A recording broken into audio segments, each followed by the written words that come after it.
Start हो yes. गया ना? हाँ। ओके सर, एक सेकेंड।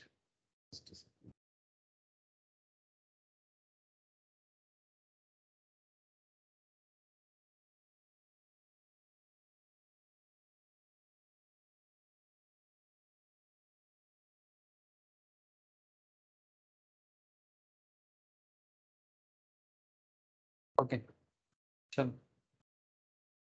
ठीक है sir. Good morning to again all of you. Okay Jyoti, good morning. अच्छा, तो फिर बेसिकली हम लोग टेक्निकल एनालिसिस पे बात कर रहे हैं। स्टॉक मार्केट क्लास है सर, हाँ। तो स्टॉक मार्केट में टेक्निकल एनालिसिस ऑलमोस्ट हम लोग फाइनलाइज तो नहीं बोलेंगे, बट इम्पोर्टेंट सारा मतलब डिस्कशन जो है ऑलमोस्ट करके आ गए सर। मतलब अगर मैं टेक्निकल एनालिसिस का जब जब नाम लेता हूँ तो सबसे पहले तो नाम आता है कैंडल स्टिक्स का, है ना। सबसे पहले बात आता है basics and background of technical analysis का। टेक्निकल एनालिसिस एक कॉन्सेप्ट में काम करता है, एक पर्टिकुलर पैटर्न में काम करता है, एक पर्टिकुलर ट्रेंड में काम करता है। टेक्निकल एनालिसिस का कुछ एजम्पशंस होता है ना, जो मैंने आप लोगों को मैंने स्टार्टिंग में ही मतलब टेक्निकल एनालिसिस का अगर आप फर्स्ट 2-3 लेक्चर्स सुनोगे तो वहीं पर आप लोगों को बताया गया है कि टेक्निकल एनालिसिस किस चीज पे आधारित है, मतलब what is the base of technical analysis. And one of the most important and interesting concept was there कि technical analysis in stock market, technical analysis in bitcoin, मतलब ये जो डिजिटल करेंसी का जो कॉन्सेप्ट है या बिटकॉइन का जो कॉन्सेप्ट है, या फिर अगर आप फॉरेक्स ट्रेडिंग करते हो, फॉरेन एक्सचेंज ट्रेडिंग करते हो, अगर आप कमोडिटी ट्रेडिंग करते हो, तो कॉन्सेप्ट हर जगह में ऑलमोस्ट सेम है। मतलब टेक्निकल पैरामीटर्स जो हैं वो ऑलमोस्ट हर जगह में सिमिलर पैरामीटर में काम करता है।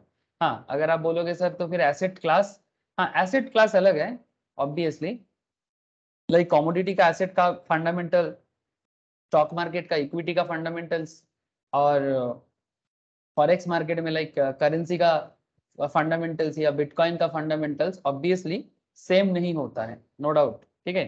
ऑलमोस्ट सेम नहीं है, फंडामेंटल अलग होता है सभी चीजों का, बट टेक्निकल जो पैरामीटर्स होता है, टेक्निकल जो चेक लिस्ट होता है, वो ऑलमोस्ट सिमिलर पैरामीटर में काम करता है। मतलब अगर आप एक टेक्निकल समझते हो ना, आप बाकी टेक्निकल को भी आइडेंटिफाई कर सकते हो कि आगे इसका मूव क्या होगा, आगे इसका ट्रेंड क्या होगा। मतलब शॉर्ट टर्म मार्केट मूवमेंट को आइडेंटिफाई करने के लिए टेक्निकल एनालिसिस एक मतलब टॉप लेवल लर्निंग कॉन्सेप्ट है सर। मैं तो मानता हूँ कि स्टॉक मार्केट में सभी को इसको सीखना चाहिए। अगर आप किसी भी तरह का ट्रेडर हो, टेक्निकल ट्रेडर हो, अगर आप पोजिशनल ट्रेडर हो, अगर आप फ्यूचर एंड ऑप्शन ट्रेडर हो, या फिर मैं आपको अलग अलग जो एसेट बताया लाइक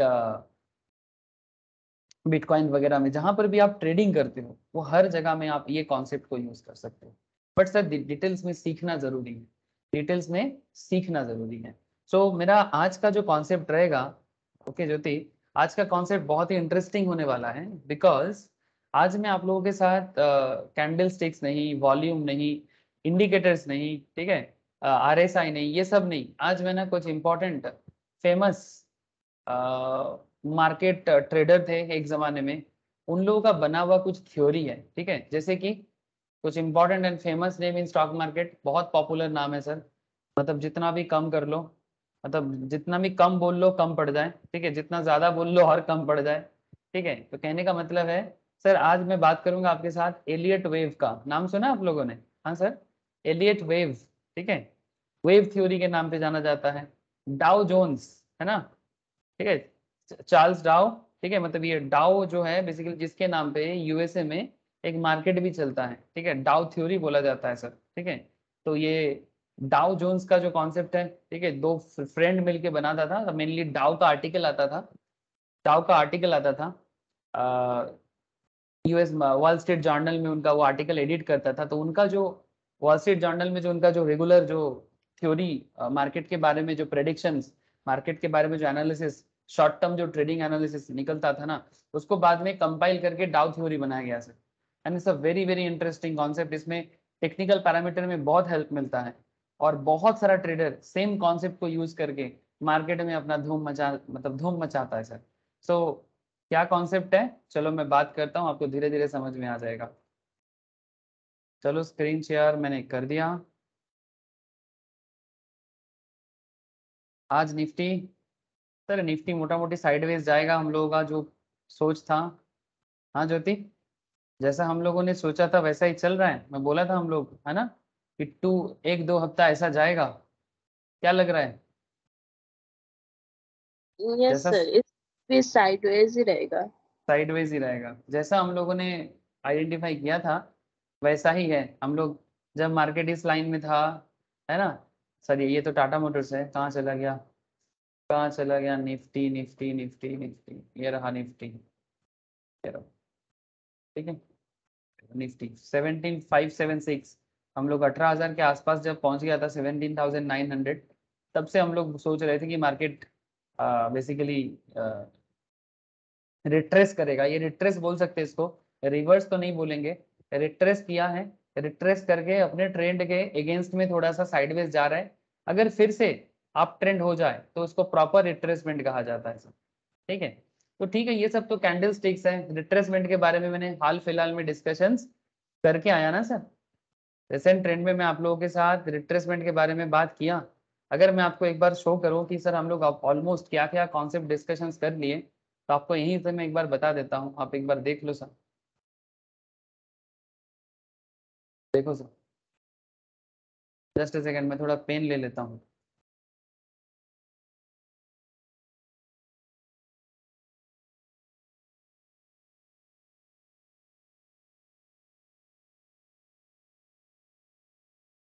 लो कैसा,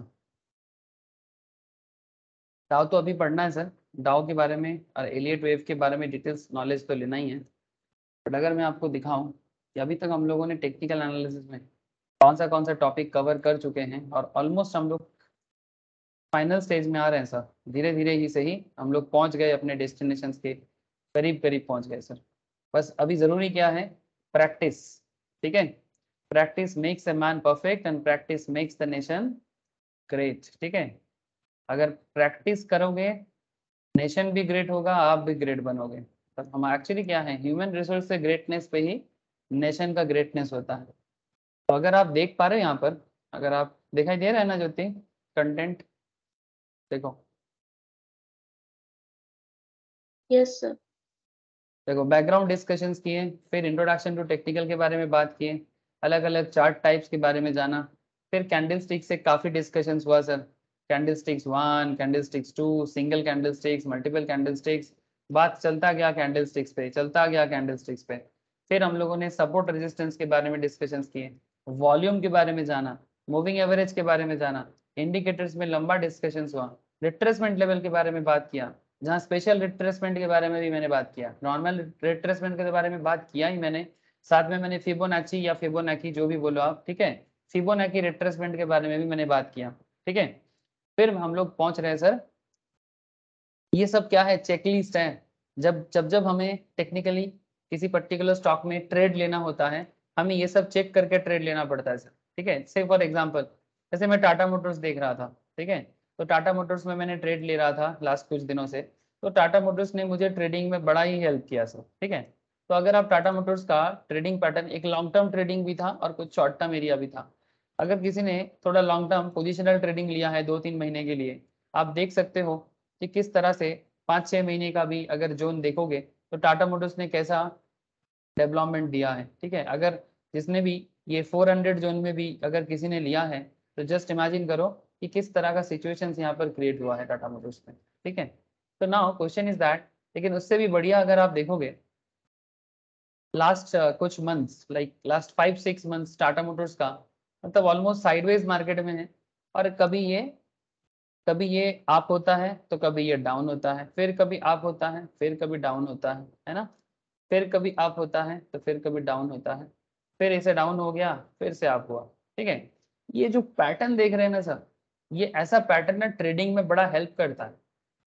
ऐसा पैटर्न ट्रेडिंग में बड़ा हेल्प करता है, लेकिन इसमें जो ट्रेडिंग हेल्प करेगा, इसमें जो ट्रेडिंग हेल्प करता है ना, इस ट्रेडिंग का सबसे इंपॉर्टेंट मैटर है सर कि कैंडलस्टिक्स।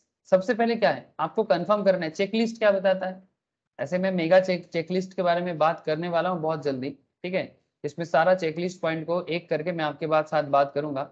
सबसे पहले जब भी आपको ट्रेड लेना है, सबसे पहले आप कंफर्म करो कि आपका कैंडलस्टिक्स प्रॉपर्ली फॉर्म हुआ है कि नहीं, है ना। प्रॉपर कैंडल स्टिक्स फॉर्म हुआ है कि नहीं, ये बहुत इंपॉर्टेंट है। जैसे ये देखो सर, यहाँ पर क्या बनाया बोलो तो, ये हरामी, हाँ ज्योति, Yes. एकदम प्रॉपर हरामी दिख गया। हाँ, प्रॉपर हरामी। अब हरामी कोई गाली तो नहीं है, आप लोगों को पता है सर। इन स्टॉक मार्केट टेक्निकल एनालिसिस, हरामी मीन्स प्रेग्नेंट वोमन जैसा एक स्ट्रक्चर, एक बड़ा कैंडल, उसके नीचे उसके सामने एक छोटा कैंडल। ठीक है, मार्केट बेयरिश मूवमेंट में जब हरामी पैटर्न क्रिएट होता है तो मार्केट में बुलिशनेस आता है। देखो आया,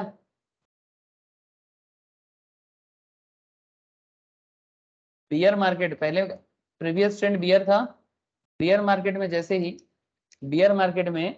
ही हरामी पैटर्न फॉर्म हुआ, ऐसा और भी बहुत मिलेगा आपको। ठीक है, मैं कितना कैंडल के बारे में बात करूं, कैंडल जितना बात करे कम पड़ जाए सर, मैंने बहुत बात किया कैंडल के बारे में स्टार्टिंग लेक्चर्स वगैरह में। तो जैसे ही हरामी पैटर्न फॉर्म हुआ, उसके बाद से मार्केट में अपवर्डनेस क्रिएट हुआ और ट्रेंड रिवर्सल हो गया सर, ट्रेंड बदल गया। ठीक है, तो ये मार्केट में जेन्युइनली कहा जाता है। मतलब मार्केट सिर्फ प्रेडिक्शन पे नहीं चलता, मार्केट एनालिसिस पे भी चलता है। ठीक है, प्रेडिक्ट करके मार्केट के बारे में, प्रेडिक्ट क्या करना मार्केट के बारे में, मतलब मैं आपको बताता हूँ 80% आप सही बात कर सकते हो मार्केट के बारे में, 10-20% आप गलत हो सकते हो, that's a different part, but it's sure shot आप कर सकते हो। बट हाँ, श्योर शॉट आप तभी हो सकते हो जब आप सारा चेकलिस्ट को प्रॉपर वे में यूज करें। ठीक है, कोई शॉर्टकट नहीं होता है सर सक्सेस का, सक्सेस एक डिसिप्लिन का मैटर है, जो सीखा उसको प्रॉपरली रिपीट करने का मैटर है। ठीक है, रिपीट इट सब। ठीक है, सीखो, लर्न करो, रिपीट करो, सीखो, लर्न करो, रिपीट करो, रिपीट करते करते, रिवाइज करते करते आप देखिएगा, रिपीट करते करते, रिवाइज करते करते आप देखिएगा कि आप ऑटोमेटिकली मार्केट के साथ एट पर हो जा रहे हैं, आप ऑटोमेटिकली मार्केट के साथ एट पर हो जा रहे हैं। Good morning Sumit Singh.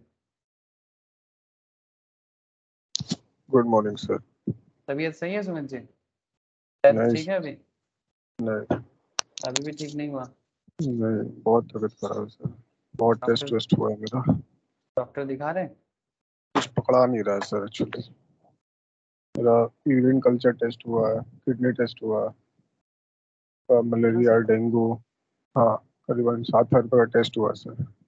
कुछ पकड़ाया नहीं है, किसी ने पॉजिटिव नहीं है, लेकिन हाँ किडनी में मेरा थोड़ा प्रॉब्लम है और एक यूरिन कल्चर का एक फ्राइडे का रिपोर्ट मिलेगा, बोला दिखाने के लिए। बुखार कम ही नहीं हो रहा है मेरा, 103 102 हमेशा रह रहा है, अभी भी 101 है। नहीं, माथा पूरा पकड़ लिया, माथा पूरा दर्द पकड़ा हुआ सर, हर समय मेरा माथा दर्द करता है, नींद ही नहीं होता रात रात भर मेरे को, 2 घंटा 3 घंटा सोते हैं, बहुत प्रॉब्लम हो रहा है। हेल्थ कुछ ज्यादा ही बिगड़ रहा है, तो बहुत कोई ज्यादा अच्छा सर, कंसल्ट कीजिए ना डॉक्टर से। अच्छा ही डॉक्टर दिखाए थे, पहला डॉक्टर दिखाया GM हिंगर, सुबह में बैठते हैं, सो वो तो ऐसा दवाई दिया, एक दिन ठीक हुआ, दूसरा दिन वापस हो गया। अभी दिखाए पेरलेस में डॉक्टर प्रवीण बनर्जी बोल के, वो भी अच्छे डॉक्टर है, बोले दवाई दी है, दवाई खाओ तो 3 दिन, फिर हमको रिपोर्ट देना फ्राइडे को आकर के एक बार।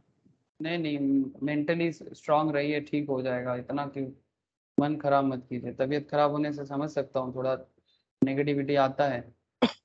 तो फिजिकली मेंटली बहुत वीक हो गए, बहुत नहीं, ज्यादा। मैं समझ रहा हूँ, क्योंकि तबीयत एक दिन खराब होता है तो मेंटेलिटी खराब हो जाता है, लेकिन स्ट्रांग रहिए, इतना ही बोलूंगा। समय दीजिए थोड़ा। क्लास कर पाएंगे अभी? आज करिए ना, हम देख रहे हैं, मोबाइल से ज्वाइन किए। तो ठीक है, ठीक है, धीरे धीरे कीजिए, धीरे धीरे ठीक, कीजिए।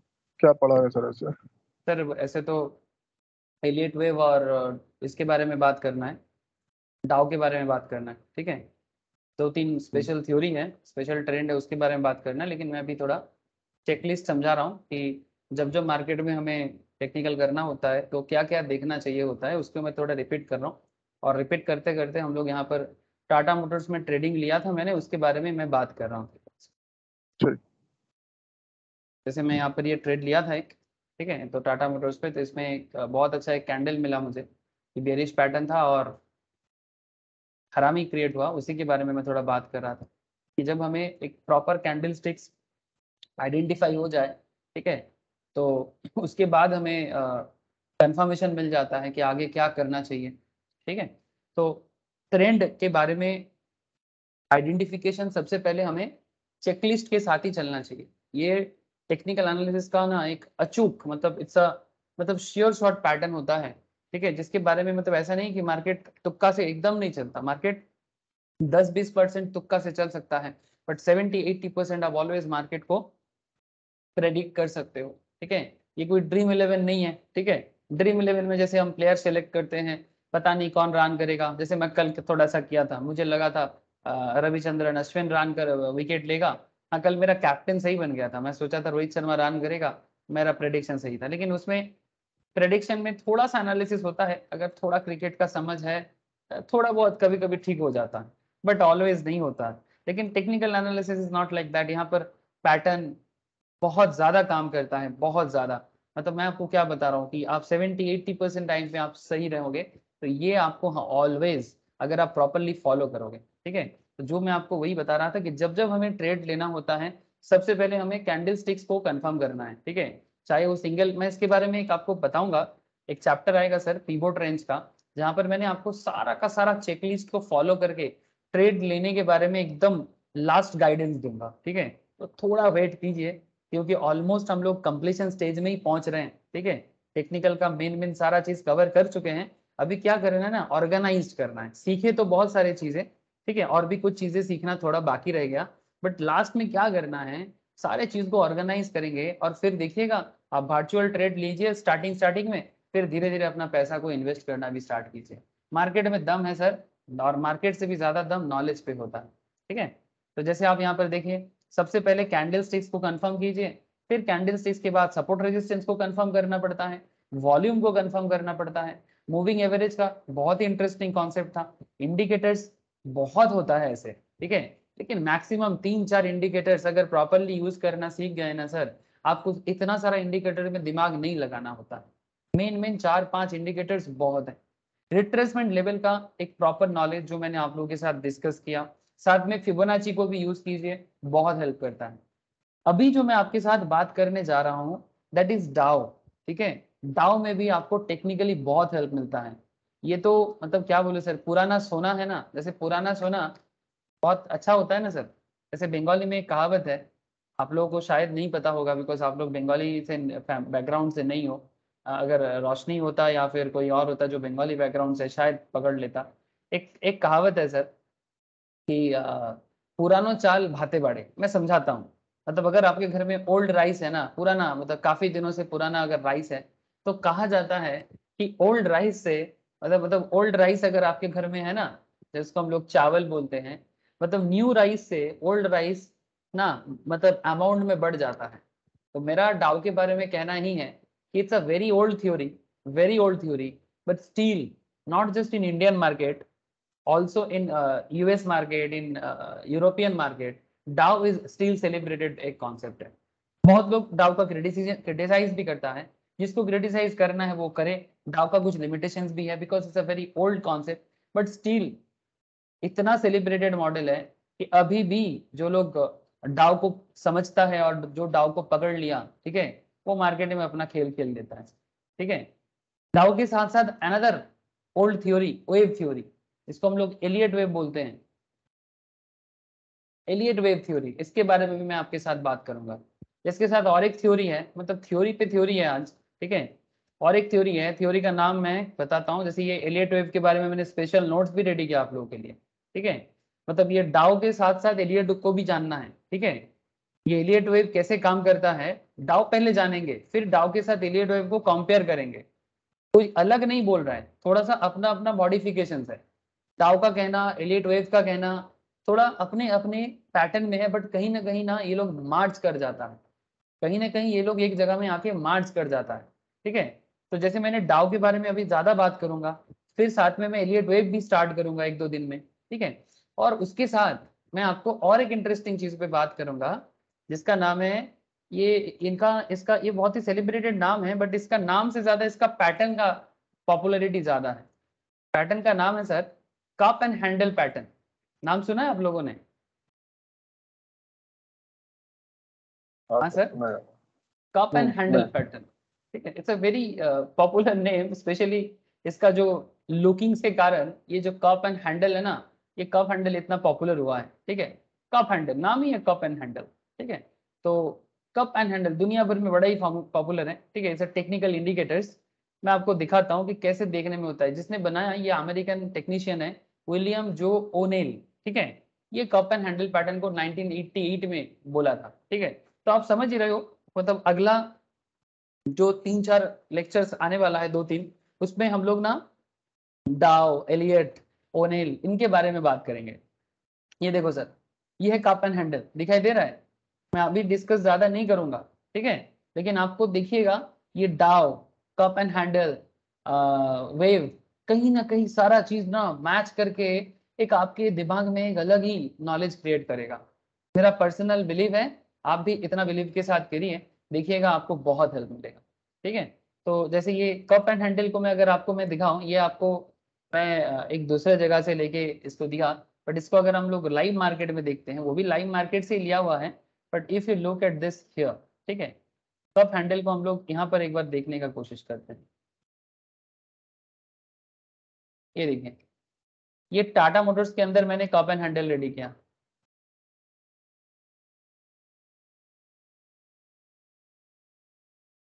मैं अभी दिखा रहा हूँ, फिर से बाद में इसके बारे में बात करूंगा सर। दिखाई दे रहा है सर? हाँ सर। ठीक है, ये रिसेंटली हुआ था, ठीक है। तो ऐसा फॉर्मेशन आपको और भी देखने को मिलेगा। ये तो मैं बस कुछ रैंडमली जो मुझे दिखाई दिया मैं आपको बताया। तो इस तरह का बहुत सारा चीज आगे का डिस्कशन रहेगा। मतलब अगर कैंडल स्टिक्स का नॉलेज फुलफिल हो चुका है, वॉल्यूम का नॉलेज मिल चुका है, सपोर्ट का मिल चुका है, आरएसआई का मिल चुका है, रेजिस्टेंस लेवल के बारे में एक अच्छा खासा दिमाग में आ चुका है, सपोर्ट के बारे में दिमाग में आ चुका है, आपका रिट्रेसमेंट का कॉन्सेप्ट, फिबोनाची का कॉन्सेप्ट, ये सब अगर दिमाग में बैठ गया ना, अब आगे का जो डिस्कशंस आने वाला है, ये आने वाला डिस्कशंस आपको बहुत हेल्प करने वाला है, ठीक है। तो चलिए डाउ से स्टार्ट करते हैं, ठीक है। और फिर धीरे धीरे एलियट वेव, धीरे धीरे ओनेल, मतलब कप हैंडल वाले, ठीक है, सबके बारे में चर्चा रहेगी, ठीक है। आई होप कि आपको समझ में आ रहा है। तो चलिए सर,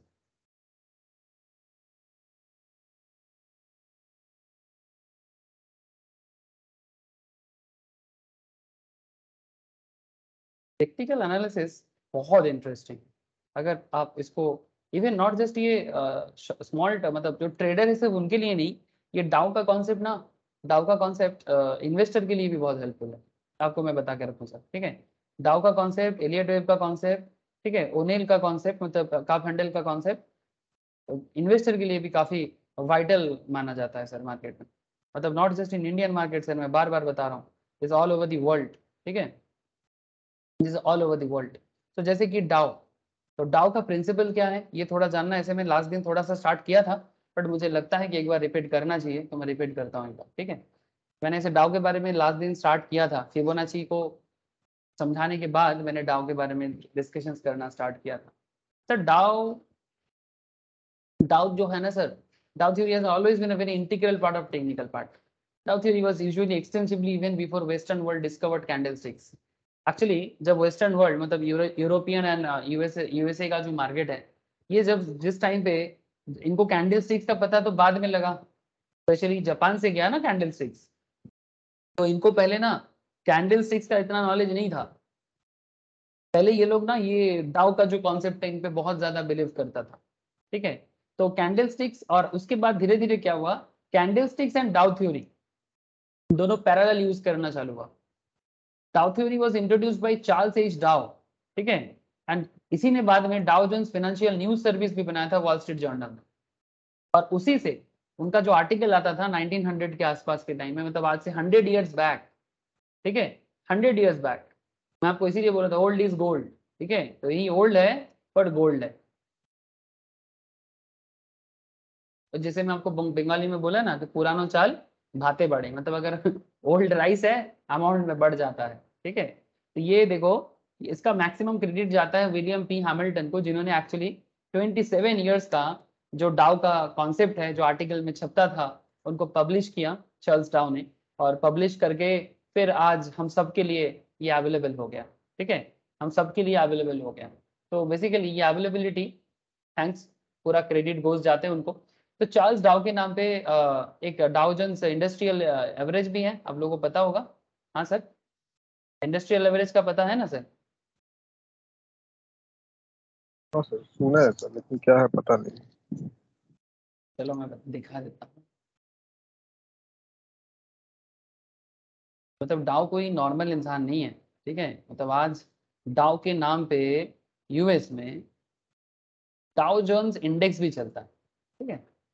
डाउ के नाम पे जैसे इंडिया में जैसे निफ्टी चलता है, इंडिया में जैसे सेंसेक्स चलता है, वैसा ही यूएस मार्केट में डाउ जोन्स चलता है। ये देखिए, डाउ जोन्स इंडस्ट्रियल एवरेज, ठीक है। ये Dow Jones industrial average actually डाउ का ही है, मतलब इनके नाम पे ये इंडेक्स को बनाया जाता है। One of the oldest and most commonly followed equity indexes. Basically industrial companies जो होते हैं वो डाउ के यहाँ पर लिस्टेड होता है, and very special kinds of concept sir. तो चलो डाउ को समझते हैं ना, फिर डाउ जोन्स के बारे में आप लोग और पढ़ लीजिएगा। हाँ बोलो सर। सर ये निफ्टी की तरह है क्या? हाँ हाँ, जैसे निफ्टी है हमारा, सेंसेक्स है हमारा, वैसा ही एक स्पेशल इंडेक्स ही फॉर्म होता है यूएस में डाउ जोन्स। जैसे S&P 500 होता है, नैस्डैक होता है, उसी तरह का डाउ जोन्स भी होता है, ठीक है। मतलब इसीलिए डाउ जोन्स इतना पॉपुलर माना गया है। डाउ जोन्स इंडस्ट्रियल एवरेज के बेसिस में इंटरनेशनल भी मार्केट के बारे में इसको देखा जाता है। ये देखो, S&P मतलब स्टैंडर्ड एंड पुअर जो न्यूयॉर्क स्टॉक एक्सचेंज का नॉर्मल इंडेक्स को चलाते हैं, जैसे हमारे देश में भी सेंसेक्स को S&P चलाते हैं ना, ठीक है। S&P हमारे देश में भी सेंसेक्स को चलाते हैं, BSE से S&P BSE सेंसेक्स कहा जाता है। न्यूयॉर्क स्टॉक एक्सचेंज नैस्डैक को भी चलाते हैं। इसी तरह से ये डाउ जोन्स के अंदर क्या मिलता है, mainly 30 prominent companies listed in stock exchange in United states. Dow Jones Industrial Average is one of the oldest and most commonly followed equity indices. Many professionals consider it to be inadequate representations of the overall US stock market compared to broader market index such as S&P 500. But फिर भी हम आज भी Dow Jones का market conditions मतलब market में following कम नहीं है। लार्ज कैप कंपनी नॉर्मली इसमें होता है यूएस में, ठीक है। तो इसी के नाम पे डाउ जोन्स के नाम पे, और हम लोग उसी डाउ के बारे में बात करने जा रहे हैं, ठीक है। उसी डाउ के बारे में बात करने जा रहे हैं। एक्चुअली दो दोस्त थे, ये फर्स्ट कैलकुलेटेड इन मे 26 1896 में कैलकुलेशन था। Index is the second oldest among US market indices. Dow Jones transportational average, it was created by Charles Dow, the editor of Wall Street Journal and the co-founder of Dow Jones and company, named after him and his business associate. Statistician थे Edward Jones, ठीक है। Edward Jones statistician थे और Charles analyst थे, market analyst. तो दोनों के नाम पे बना Dow Jones. The word industrial in the name, the index initially emphasizes the heavy industry sector, but over time stock from many other types of companies have been added to DJI. मतलब पहले सिर्फ heavy होता था, लेकिन आज के date में दूसरा इंडस्ट्रीज भी डाउ जोन्स के अंदर अपना जगह बना रहा है, ठीक है। So it's a very popular concept sir, ठीक है। तो इसीलिए डाउ के बारे में जानना हमारा ड्यूटी है सबका, ठीक है। कि डाउ का थ्योरी का कुछ प्रिंसिपल्स है, तो क्या प्रिंसिपल्स है उसको जानना जरूरी है, ठीक है। Dow theory is build on a few believes, कुछ विश्वास के ऊपर, कुछ बिलीफ के ऊपर इसको बनाया गया sir. There are some beliefs and this beliefs are called Dow theory tenets, ठीक है। This tenets were developed by Charles H Dow, और उनका हेल्प जो किया था जोन्स ने, जो स्टैटिस्टिशियन थे, ठीक है। तो इन्होंने 9 टेनेट्स के बारे में बात किया था, किसने, डाउ नहीं किया था बेसिकली, ठीक है। और बाद में डाउ का कॉन्सेप्ट को स्टैटिस्टिकली बिल्डअप करने में हेल्प किया था उनका दोस्त जोन्स, ठीक है। तो डाउ एंड जोन्स मिलके बना डाउ जोन्स, बट हम लोग के लिए डाउ काफी है, ठीक है।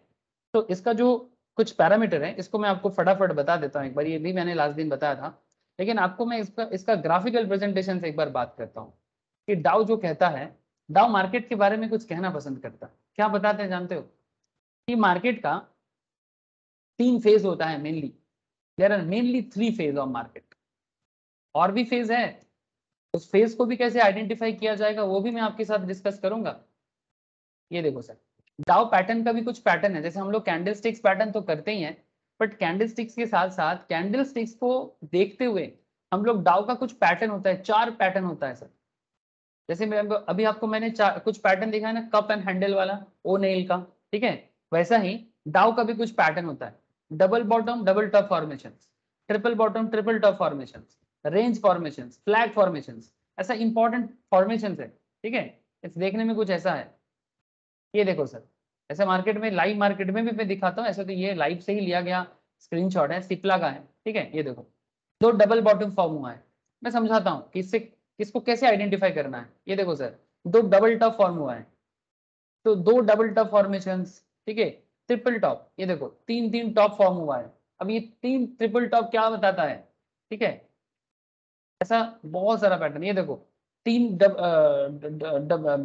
आपका बॉटम और 3 डबल टॉप, ठीक है। तो ये जो कॉन्सेप्ट है ना, ये जो कॉन्सेप्ट है, ये जो अलग अलग टॉप एंड बॉटम फॉर्म होना, ठीक है, टॉप फॉर्म होना एंड बॉटम फॉर्म होना, ये हमें बहुत हेल्प करता है। इसके साथ साथ flag formations, range formations, everything अगर आप मार्च करते हो ना, तो मार्केट आइडेंटिफिकेशन बहुत इजी हो जाता है। थोड़ा सा क्या है ना, पेशेंस, थोड़ा मतलब सीखने के टाइम पे थोड़ा पेशेंस, और मार्केट में थोड़ा सा एनालिसिस करने के टाइम पे अपना प्रैक्टिस आपको एक्सपर्ट्स बनाने में हेल्प करता है, ठीक है। तो इस पूरा पैटर्न का एक सिंगल कॉन्सेप्ट है, ये जो डाउ का कॉन्सेप्ट है इसका एक सिंगल कॉन्सेप्ट है। वो सिंगल कॉन्सेप्ट क्या है, 3 फेज में डाउ ने मार्केट को एनालिसिस करने के लिए बोलता है। एक होता है एक्यूमुलेशन फेज, मतलब जब मार्केट एक्यूमुलेट करता है। फिर होता है मार्कअप फेज, और मार्कअप फेज ज्यादा दिन तक भी रह सकता है। और फिर होता है डिस्ट्रीब्यूशन फेज। इट्स लाइक आप लोग रिवर का फ्लो देखे हो कभी? रिवर का फ्लो के बारे में कभी सुने हो, देखे भी होंगे कभी, अगर लाइफ में मौका मिले ना। जैसे अगर हमारे देश में, मैं अगर आपको गंगा रिवर,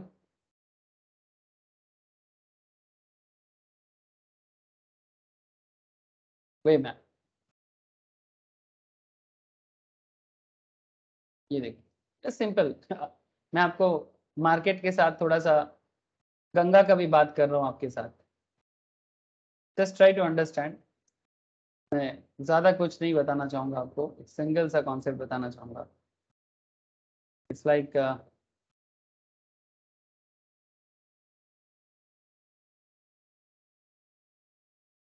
ये देखें, गंगा हरिद्वार में जब स्टार्ट करता है, ये रैंडमली मैंने स्टार्ट किया, बात को समझिएगा। अगर आप कभी भी ऋषिकेश जाते हैं, स्पेशली देवप्रयाग जाते हैं, जहां पर गंगा गंगोत्री से, ठीक है, गंगोत्री से जहां से ये गंगा नदी बहना स्टार्ट किया, ठीक है।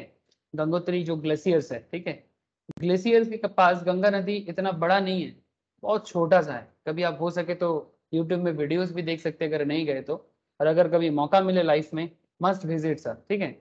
तो गंगा नदी गंगोत्री से स्टार्ट करता है। तो जब ये स्टार्ट करता है गंगोत्री से, बेसिकली मार्क, ये बेसिकली उसका क्या है बोलो तो, ये जो नदी का जो स्टार्टिंग फेज होता है इसको एक्यूमुलेशन फेज बोलते हैं। वो वाटर को एक्यूमुलेट करता है ना। कहाँ से लेता है वाटर को, वाटर को कहाँ से एक्यूमुलेट करता है? वाटर को मेनली एक्यूमुलेट करता है जो भी नेचर उनको बर्फीला, मतलब बर्फ से, जो ग्लेशियर से एक्यूमुलेट करता है। फिर एक्यूमुलेट करके हरिद्वार तक, हरिद्वार तक ये फास्ट ट्रैक में होता है ना सर? आप लोग जानते हो गंगा का जो स्पीड होता है फ्रॉम स्टार्टिंग से लेके हरिद्वार तक, ये फास्ट ट्रैक में होता है, मतलब बहुत स्पीड में आता है और बहुत सारा पानी को एक्यूमुलेट करता है। फिर हरिद्वार के बाद गंगा का मिडिल ट्रैक स्टार्ट होता है। मिडिल ट्रैक में इसका स्पीड मीडियम हो जाता है, लेकिन ये धीरे धीरे गंगा बहुत स्प्रेड करता है। गंगा धीरे धीरे बहुत स्प्रेड करता है, ठीक है। मिडिल ट्रैक में बेसिकली ये मार्कअप फेज बोल सकते हो आप स्टॉक मार्केट का। धीरे धीरे स्प्रेड भी करता है, बहुत ज्यादा स्प्रेड करना भी स्टार्ट करता है, लेकिन मिडिल स्पीड में होता है, मतलब हाई स्पीड नहीं होता है। हाई स्पीड से थोड़ा मिडिल स्पीड में आ जाता है। इसके बाद पटना के बाद से, ठीक है, पटना के बाद से पटना तक मोटा मोटी मिडिल स्पीड में चलता है। आफ्टर पटना ये बंगाल की तरफ बढ़ता है। फिर बंगाल के यहाँ पर आके ये देखो डिस्ट्रीब्यूशन फेज है, ये देखो,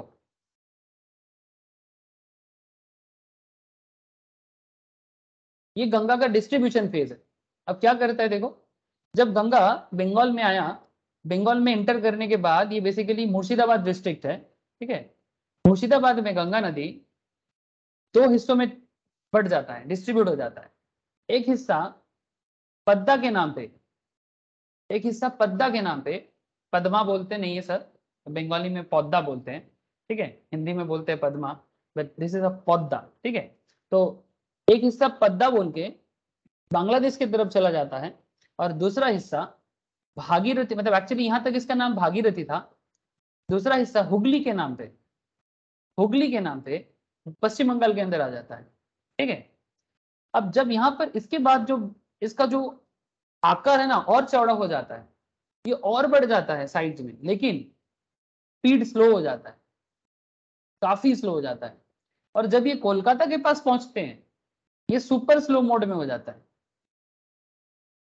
कोलकाता के बाद ये सुपर स्लो मोड में है, पूरा सुपर स्लो, मतलब इतना धीमा हो जाता है गंगा, जैसे जो नदी हमें कोलकाता में देखने को मिलता है, इट्स सुपर स्लो मोड। और जैसे धीरे धीरे धीरे धीरे ये कहाँ जाके गिर जाता है, गंगा सागर। ये एक गंगा सागर मतलब basically bay of Bengal and Ganga का जो bay of Bengal and Ganga का जो मिलन है उसको गंगा सागर कहते हैं। लोग यहाँ पर स्पिरिचुअल यात्रा के लिए जाते हैं, दैट्स अ डिफरेंट पार्ट, मैं उस पर नहीं जाऊंगा। तो मेरा कहने का मतलब है, आपने यहाँ पर एक चीज देखा, ठीक, एक नदी जो कॉन्सेप्ट के साथ स्टार्ट हुआ, पहले एक्यूमुलेट किया, फिर मार्कअप किया, फिर धीरे धीरे डिस्ट्रीब्यूट किया, ठीक है, वापस। अब देखो, और यही काम एक रिवर सिस्टम रेगुलर बेसिस में करता है, एक्यूमुलेट होता है, मार्कअप होता है, फिर डिस्ट्रीब्यूट हो जाता है, और ये रेगुलर चल रहा है। अगर ये बंद कर दिया कभी तो जिंदगी बंद हो जाएगा, लाइफ खत्म हो जाएगा। अगर गंगा नदी भारत के पिक्चर से गायब हो जाए ना, अगर कभी गंगा सूख जाए तो हम लोगों का क्या होगा, रेगिस्तान हो जाएंगे, पूरा डेजर्ट।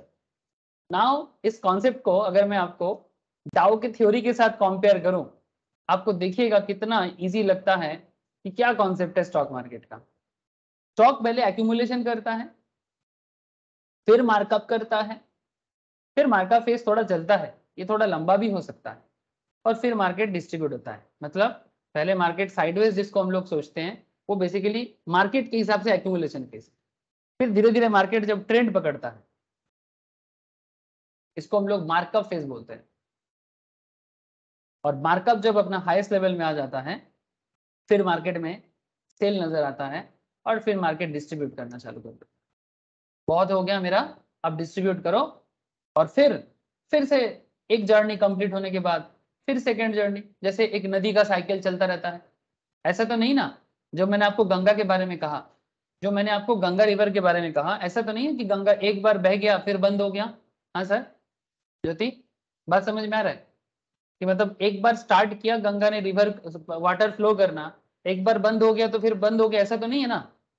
ये एक साइकिल की तरह होता है कि नहीं होता, वाटर का फ्लो होता रहता है, होता रहता है। हाँ हाँ, ये बात अलग है, क्या हमें ये नहीं दिखता है कि यहाँ का पानी थोड़ी उधर जाता है, बट सर ये साइकिल है, ये होता है, ये हमें नहीं समझ में आएगा। ये साइकिल अलग तरह से होता है कि यहाँ पर समुद्र से वाटर वेपर लेके, ये जो बे ऑफ बंगाल का वाटर वेपर जो होता है ना, बे ऑफ बंगाल का वाटर वेपर को लेके, ठीक है, फिर क्लाउड बनता है, फिर वही क्लाउड यहाँ पर बारिश करता है, फिर वही बारिश यहाँ पर बर्फ बनाता है, फिर वहां वही बर्फ वापस पिघलता है, फिर आता है।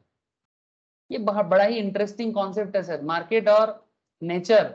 अगर आप कभी सोचोगे ना, मतलब इतना इतना इसका भयंकर इसका कॉन्सेप्ट मैच करता है, मैं कभी कभी सोचता हूँ तो मैं खुद ताज्जुब हो जाता हूँ सर कि ऐसे कैसे हो जाता। ठीक है, कभी आप लोग बांग्लादेश के बारे में सोचा है, कभी कभी सोचिएगा तो पता चलेगा कि जैसे मैंने आपको मार्कअप फेज के बारे में बोला ना, बांग्लादेश का पता है, बांग्लादेश में बहुत बारिश होता है, ठीक है, बांग्लादेश का वाटर बॉडीज वर्ल्ड का बेस्ट वाटर बॉडीज है, बेस्ट। लेकिन बांग्लादेश का ये वाटर आता कहाँ से है?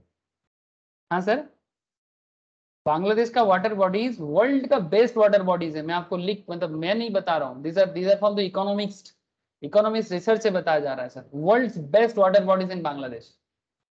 अब बांग्लादेश का देखो बांग्लादेश को, हाँ बांग्लादेश को सर ब्रह्मपुत्र गंगा दोनों का पानी मिलता है। हाँ, थैंक यू सुमित जी। ये देखिए, ये गंगा गंगा पद्दा होके यहाँ पर जाता है, और यहाँ से ब्रह्मपुत्र ब्रह्मपुत्र यहाँ से इधर आता है, दोनों मिलके मेघना बनता है, दोनों मिलके मेघना बनता है, और इतना बड़ा, और साइड साइड में और भी छोटा मोटा नदी तो भरा हुआ है। अब यहाँ पर एक केस है, गंगा के कारण बांग्लादेश में जो वाटर बॉडीज है, इसके कारण यहाँ पर वेपर भी बहुत बनता है, मतलब क्लाउड फॉर्मेशन के लिए जो चाहिए। अब आपको पता है मेघालय में इतना बारिश क्यों होता है? मेघालय का जो चेरापूंजी है, जो मौसिन राम है, वहां पर वर्ल्ड का हाईएस्ट लेवल ऑफ रेन होता है, ये तो हम लोग पढ़े ही हैं। हेलो, एक बार मैं बता रहा हूँ, थोड़ा बताइए ना। चेरापूंजी या Mawsynram, world highest level of rainfall, मतलब अगर किसी जगह में वर्ल्ड में सबसे ज्यादा रेन होता है रेगुलर बेसिस में, वो चेरापूंजी है। और मौसिन राम में सबसे ज्यादा हुआ था, रिकॉर्ड ब्रेकिंग है। इवन अमेज़न में भी इतना बारिश नहीं होता जितना चेरापूंजी में बारिश होता है। Amazon is there but Cherrapunji world's highest. Now question is that ये बारिश कहाँ से होता है? सर ये बांग्लादेश का वाटर बॉडीज के कारण। बांग्लादेश का क्लाउड, बांग्लादेश के जो क्लाउड है, जो वाटर वेपर है, वो क्लाउड बनता है, क्लाउड बन के वो हवा में उड़ के मेघालय में जाता है, और फिर मेघालय में इतना बारिश करता है, फिर मेघालय को पानी नहीं मिलता, वही पानी बांग्लादेश में रिवर सिस्टम के थ्रू से बांग्लादेश में फ्लो हो जाता है। और ये रेगुलर साइकिल है, ये रेगुलर साइकिल है, और चलता ही रहता है, चलता ही रहता है। ऐसा नहीं है, अभी अभी तक तो नहीं है कि मेघालय में बारिश का होना बंद हो गया या कम हो गया। तो it's a very interesting concept, और यही कॉन्सेप्ट मार्केट में भी देखने को मिलता है। मार्केट रेडी होता है, मार्केट एक्यूमुलेट करता है, चाहे वो निफ्टी हो चाहे किसी पर्टिकुलर स्टॉक हो। ठीक है, ये देखिए, ये देखिए एक्यूमुलेट कर रहा था, यहाँ पर टाटा मोटर्स एक्यूमुलेट कर रहा था, देखिए। ठीक है, फिर एक्यूमुलेट करने के बाद मार्कअप फेज स्टार्ट किया। ठीक है, मार्कअप फेज स्टार्ट किया, फिर मार्कअप के बाद काफी दिनों तक एक साइडवेज बना के रखा था। फिर यहाँ पर देखिए इस पॉइंट में आके मार्कअप का हाईएस्ट लेवल में आने के बाद डिस्ट्रीब्यूशन किया था, ये देखिए।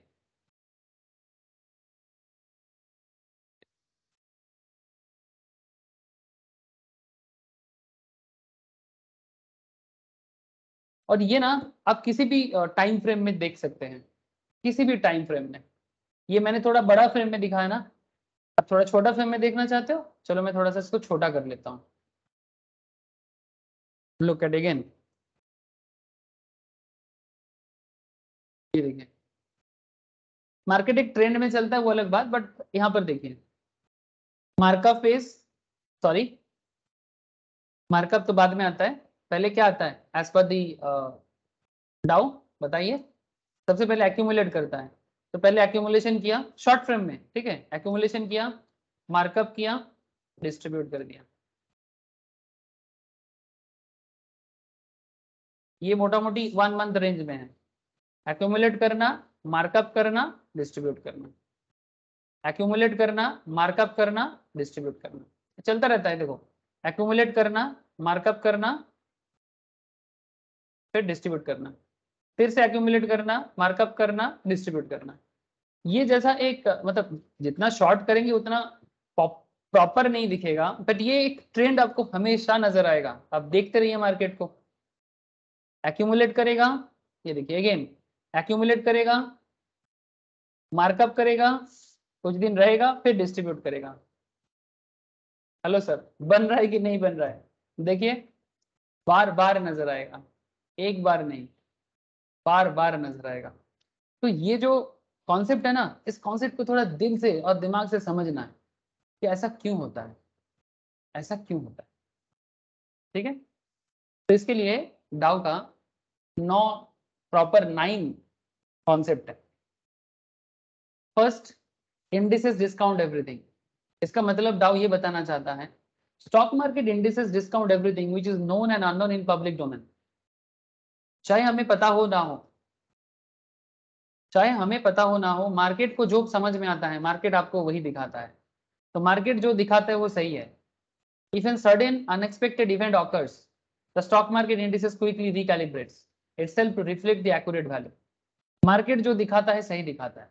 हम लोग कभी कभी सोचते हैं मार्केट ओवर रेटेड है, हम लोग कभी सोचते हैं मार्केट अंडर रेटेड है।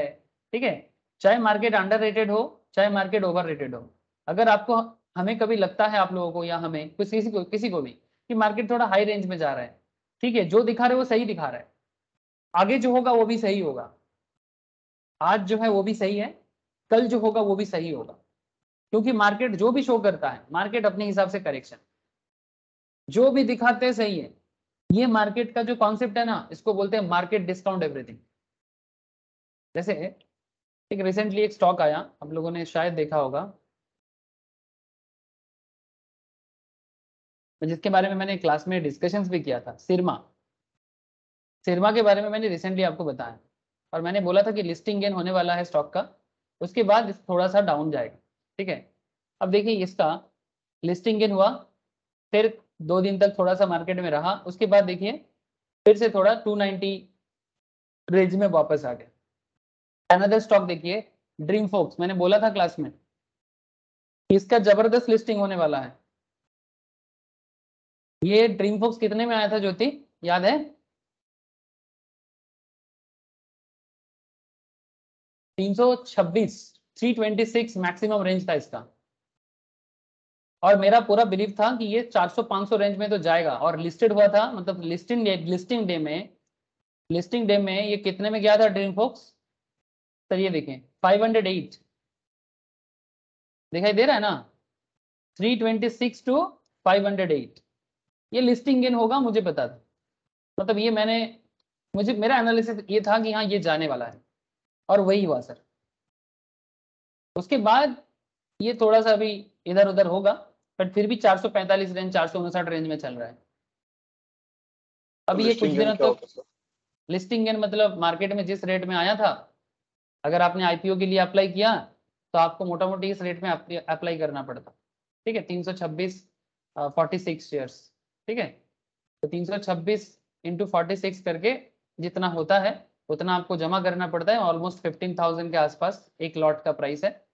तो अगर आप 326 करके लिया, और लिस्टिंग जिस दिन हुआ मार्केट में उस दिन हाईएस्ट गया 508, लिस्ट हुआ था मोस्ट प्रोबेबली, लिस्ट हुआ था मतलब जिस रेट में मार्केट में आया था वो रेट है 404 से, नहीं सॉरी यहाँ स्टार्ट किया था, नहीं लिस्टिंग मोटा मोटी 508 के आसपास। हाँ ठीक है, उसके बाद ये गिरना चालू किया।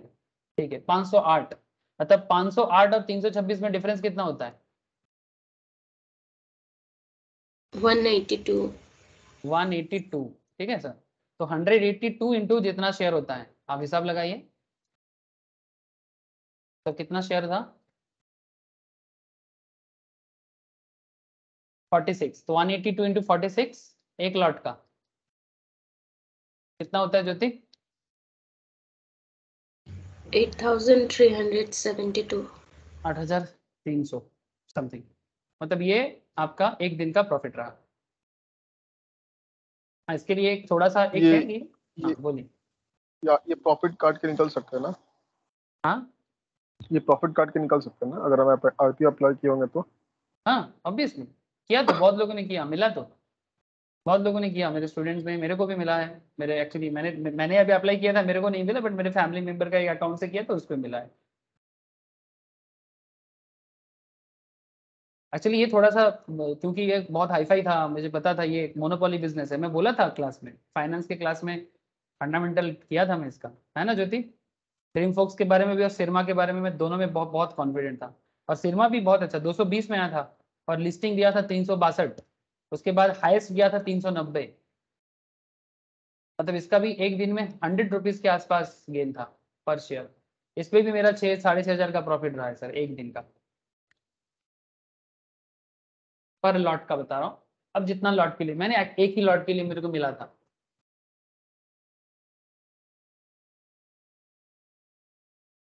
और ये मैंने आने से पहले ही बताया था कि ऐसा होने वाला है।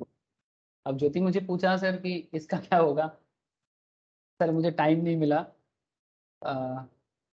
मैं बहुत ज़्यादा श्योर अभी तक नहीं हूँ कि इसका क्या हो सकता है, बट फिर भी मुझे लगता है कि एवरेज गेन होगा। कहाँ चला गया कंपनी, ये वाला तमिलनाडु मार्केंटाइल बैंक, बिजनेस इसका अच्छा है सर। तमिलनाडु मार्केंटाइल बैंक का बिजनेस बहुत बढ़िया है इसका। ये बैंक है, ठीक है, बहुत ही पुराना बैंक है, भारत का प्राइवेट बैंक है, more than 100 years old, 100 years old almost. Tamil Nadu में नहीं में इसका मेनली बिजनेस चलता है। इसका 509 ब्रांच है, उसमें 400 ब्रांच इसका तमिलनाडु में ही है। 509 ब्रांच में सिर्फ तमिलनाडु में ही है इसका 350 के आसपास, 400 के आसपास ब्रांच, बाकी 100 समथिंग इंडिया के बाकी सिटीज टाउन्स में है सर। ये बिजनेस अच्छा करता है। मेनली इसका कस्टमर बेस्ड एग्रीकल्चर से लेके इंडस्ट्री लेवल तक हर लेवल में इनका कस्टमर कैटर है सर। ठीक है, तो इस हिसाब से देखा जाए तो इसका बिजनेस मॉडल खराब नहीं है। और ये भी इंडिया में बैंकिंग बिजनेस में मोस्ट प्रोबेबली एचडीएफसी के बाद 2022 का हाईएस्ट प्रॉफिट मतलब नेट प्रॉफिट हाईएस्ट रहा है इसका बैंकिंग बिजनेस में आफ्टर एचडीएफसी। ठीक है, सो तमिलनाडु बैंक का मार्केट खराब नहीं है। ठीक है, और इसका अगर हम ईपीएस देखें, मतलब ये मैंने बेसिक्स बता रहा हूँ, इसके लिए मुझे थोड़ा एनुअल रिपोर्ट भी देखना पड़ेगा, बट इसका ईपीएस बता रहा है कि 20, 21, 22 में इसका प्रॉफिट बढ़ता गया। ठीक है, ईपीएस भी बढ़ता गया। और तो वही देखना है सर इसका, एक्चुअली इसका ना शेयर होल्डिंग पैटर्न थोड़ा देखना है सर। ठीक है, कि किसके पास ज़्यादा शेयर्स है नहीं है। तो लिस्टिंग गेन देगा, मुझे ऐसा लग रहा है कि लिस्टिंग गेन देगा, बट ड्रीम फोक्स की तरह देगा कि नहीं इसके लिए मुझे थोड़ा सा डाउट है। हल्का फुल्का दे सकता है, एट पार भी हो सकता है। सर एक क्वेश्चन था बोलो। कि आईपीओ में 10 लोग में से 6 लोग को मिलता है, 4 लोग को नहीं मिलता, ऐसा क्यों सर? सर एक्चुअली वो जितना मतलब पूरा कैपिटल होता है ना, तो कैपिटल से ज़्यादा तो मार्केट से वो लोग विड्रॉ नहीं कर सकता। मतलब अगर जैसे इन लोगों का जैसे कितना इनका रिक्वायरमेंट कितना है, एक सेकंड, यहाँ पर मिलता है वन टोटल इसका जैसे कि 821 करोड़ का जरूरत है, 831 करोड़ का जरूरत सर है। जैसे कि आप ड्रीम फोक्स में अप्लाई किया, आपको नहीं मिला, तो पैसा क्या हुआ फिर? तो वो मेरे को रिटर्न कर देगा, हाँ, मेरा पैसा मुझे रिटर्न हो जाएगा। वो मेरा पैसा डूबेगा नहीं डूबेगा, वो लियन हो जाता है। जितना दिन तक वो अलॉटमेंट नहीं होता है तब तक के लिए बैंक वो पैसा को होल्ड करके रखता है। अगर मुझे अलॉट हो जाता है तो बैंक पैसा काट देता है, और अगर मुझे अलॉट नहीं होता है तो मेरा पैसा मेरे अकाउंट में वापस आ जाए। मतलब एक्चुअली ये बैंक के पास लियन होके रखता है। ऐसा नहीं कि आपने अप्लाई कर दिया तो आपका पैसा मार्केट में चला गया, नहीं मिला तो आपका डूब गया, ऐसा नहीं है। ठीक है। सर तो ये वो फर्स्ट कम फर्स्ट सर्विस होता है सर? हाँ बोलो। या वो first come first service? First come first, हाँ ज्योति बोलो क्या पूछ रहे हैं ज्योति। वो आसबा प्रोसेस पे होता है, इसलिए वो अमाउंट ब्लॉक करके रख लेता है bank. Yes yes, thank you Jyoti. It's a economic law ASBA. ठीक है, ये सिस्टम पे चलता है sir. Very good, very good. ASBA ये हम लोग लॉ में पढ़ते हैं ना Jyoti. Application supported by blocked amount. ठीक है, आपका अमाउंट ब्लॉक करके आपका अकाउंट को, ये आसबा एक लॉ है। ठीक है, जो आईपीओ प्रोसेस में यूज किया जाता है। Very good. हाँ ये क्या बताएं सुमित जी, वो क्या पूछ बोले रहे थे। कि पूछा था कि आईपीओ में आपका लिस्टिंग होने के लिए मतलब फर्स्ट कम फर्स्ट सर्व में जो अप्लाई करेगा उसी के लिए एप्लीकेबल होगा सर ना? Normally first come first serve basis में करने से मिलने का चांसेस ज़्यादा है। ठीक है, मिलने का चांसेस ज़्यादा है, बट मार्केट ये कहता है कि हमेशा ऐसा भी नहीं कि लास्ट में अप्लाई करने से आपको नहीं मिलेगा, ऐसा भी नहीं है। बट फिर भी मैं तो बोलता हूँ कि फर्स्ट करने से, थोड़ा जल्दी करने से मिलने का चांसेस बहुत ज़्यादा। लेकिन ऐसा नहीं है, जानते हैं ना, रूल्स ये नहीं बताता कि first come first serve basis में है। रूल्स ये नहीं बताता, रूल्स बताते हैं कि वो ऑड लॉट होता है, लॉटरी करता है, कि मतलब वो लोग ऑड लॉट में जिसको कोशिश करते हैं कि सबको मिले एटलीस्ट। लेकिन अगर ओवर सब्सक्रिप्शन हो जाए तो कंपनी अपना रिक्वायर्ड अमाउंट से तो ज्यादा नहीं कर सकता ना। अगर ओवर सब्सक्रिप्शन हो जाए तो एक सर्टेन अमाउंट लेवल तक जो अंडर राइटर्स होता है वो प्रोराटा बेसिस में उसको ले लेता है। इसको ग्रीन शू ऑप्शन बोलते हैं। ठीक है, प्रोराटा अलॉटमेंट बचपन में किए थे ना कंपनी अकाउंट्स में। अगर थोड़ा ज्यादा अप्लाई हो जाए तो वो मैक्सिमम अमाउंट को किया जा सकता है, जैसे ड्रीम फॉक्स में हुआ है। बहुत ज्यादा ओवर सब्सक्रिप्शन हुआ है तभी मार्केट इतना हाई गया है। ठीक है, बहुत ज्यादा। तो ये मतलब जरूरत से ज्यादा डिमांड होने से ऐसा होता है। लेकिन अगर आपको मतलब अगर मानिए बहुत ज्यादा हो गया तो हो सकता है आपको ना मिले। ठीक है, इन दैट केस उनके बीच में एक चलता है कि भाई ओवर सब्सक्रिप्शन लेवल में किसको मिलेगा, वो थोड़ा लॉटरी बेसिस में ही डिसाइड होता है। But first come first serve basis अगर आप जल्दी करोगे तो जल्दी मिलने का चांसेस ज्यादा है। ये बताता नहीं है लॉ में, मतलब वो लोग कहीं पर नहीं बोलेगा मार्केट या सेबी कि आप फर्स्ट करने से फर्स्ट है, ऐसा नहीं है। लेकिन मैंने देखा मेरे एक्सपीरियंस में कि फर्स्ट अप्लाई करने से मिलने का चांसेस थोड़ा ज्यादा होता है। पर एक चीज कोशिश करता है कि मानो नॉर्मली ओके सर। एक एक जन 2 लाख तक मैक्सिमम अप्लाई कर सकता है आईपीओ में। तो किसी के पास बहुत पैसा है तो वो 2 की जगह और भी देना चाहेगा, बट उनको नहीं देगा। बट स्टॉक मार्केट चाहते हैं कि एटलीस्ट सभी शेयर होल्डर को, जितना लोग अप्लाई किया है सबको मिले एटलीस्ट, ये कोशिश करता है।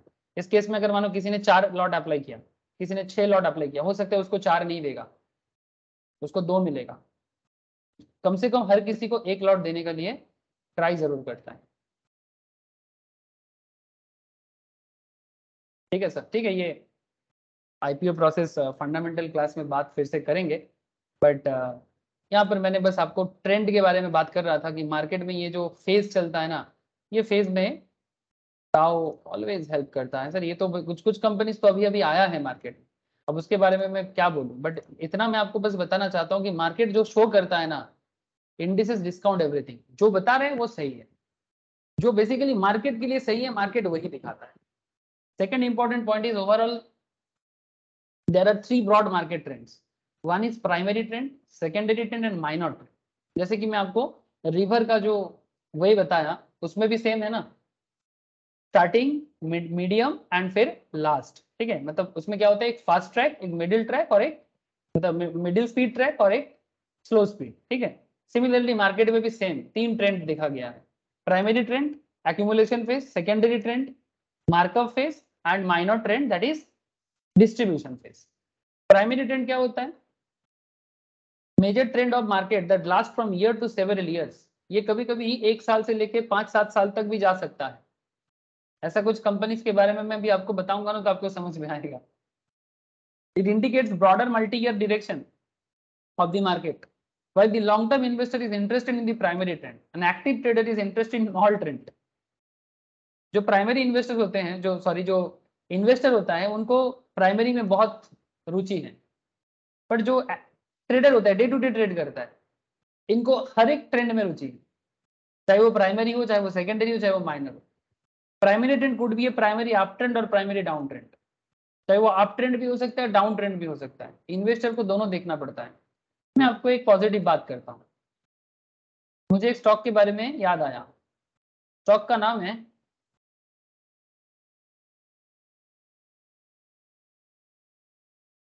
आइचर मोटर।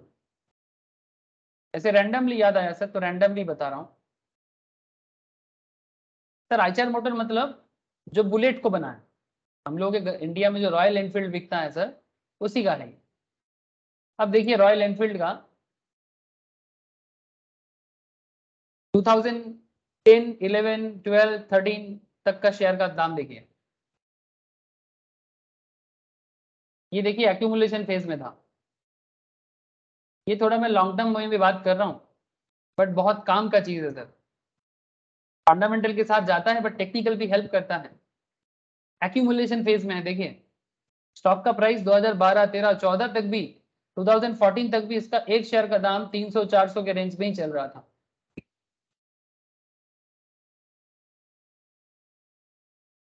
टू 2014 के बाद से जो स्पीड इसने पकड़ा, इसको अगर आप देखोगे 2014 ऑनवर्ड्स रॉयल एनफील्ड का सेल भी बढ़ा।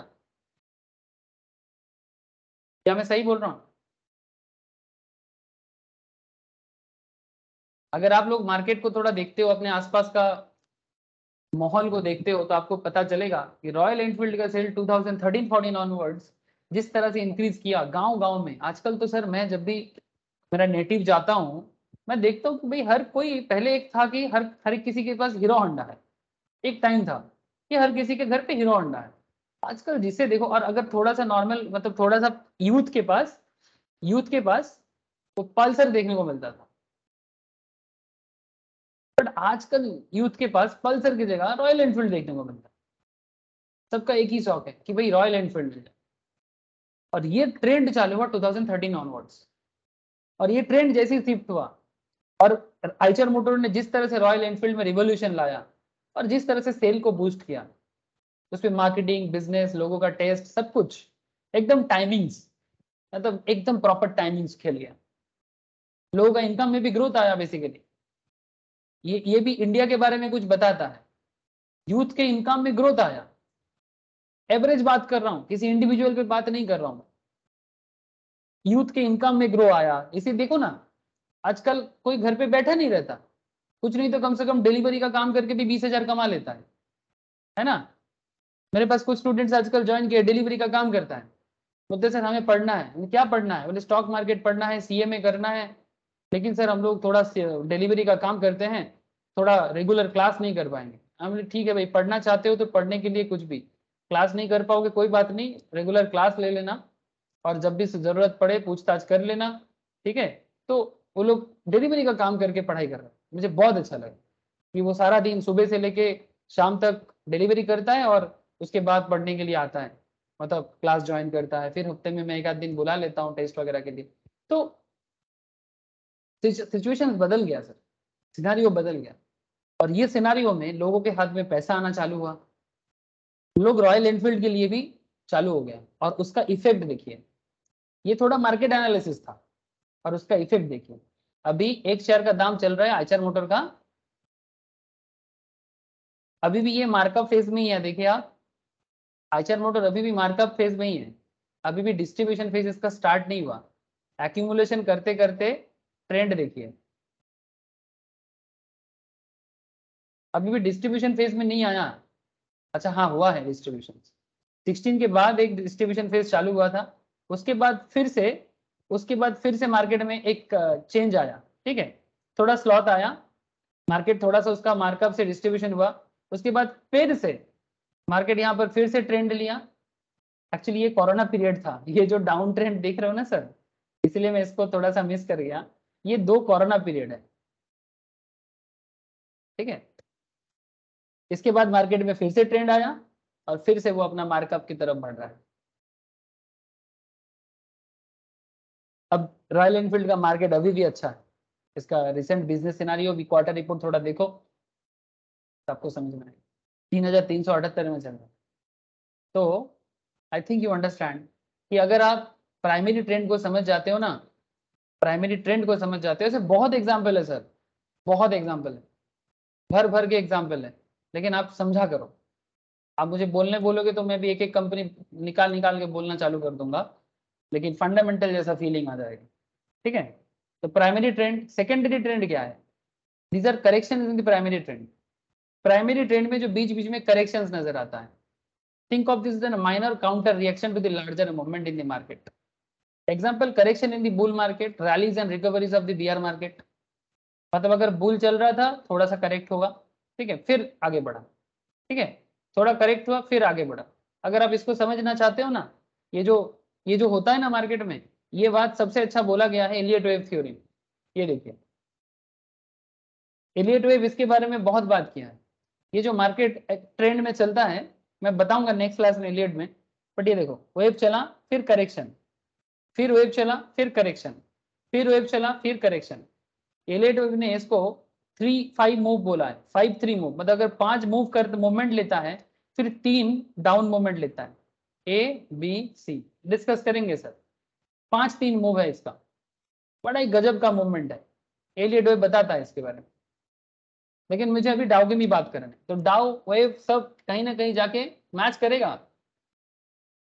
सेकेंडरी ट्रेंड ऐसा है sir, correction in bull market, rallies and recoveries in beer market, मतलब अगर मार्केट बियर में चल रहा था तो वो रिकवर करेगा, जैसे ये टाटा मोटर्स में हुआ है। टाटा मोटर्स बहुत जोर का बेरिश मोड में चला गया था, आईटीसी बहुत जोर का बेरिश मोड में चला गया था, बट रिकवर किया। ये देखिए टाटा मोटर्स, देखिए